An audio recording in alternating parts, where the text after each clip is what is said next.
দিদি আমরা এবার আসছি। হ্যাঁ, খাওয়া দাওয়া খুব ভালো হয়েছে। আরে অনুষ্ঠান বাড়িতে অত আতিথেয়তা করা যায় না, তুমি ওর সঙ্গে চিন্তা করো না। অনেকটা দূরে যেতে হবে, আসছি। হ্যাঁ, সমস্ত কিচ্ছু ভালো হয়েছে।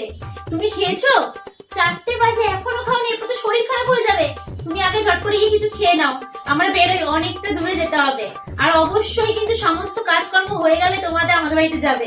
আমি বাড়ি গিয়ে ফোন করবো। হ্যাঁ, আসছি। হ্যাঁ, উফ বাবা কি গরম গো দিদি, এত লোক নিমন্ত্রণ করেছে, একটা এসি রুম তো বুক করবে নাকি? বাপরে বাপ, অসুস্থ হয়ে যাচ্ছে আমি গরমে। না না, বসবো না বাবা, এত গ্যাদারিং এর মধ্যে আমার সাফোকেশন হচ্ছে। তুমি না গলায় কি পড়েছে? এত সরু একটা চেন, তো এক ভরিও হবে না। কেন গো দিদি, একটা রেপুটেশন নেই তোমাদের নাকি? ছেলেকে তো বলতে পারতে বিয়ের আগে যে একটা মোটা করে গলায় সোনার হার বানিয়ে দিতে।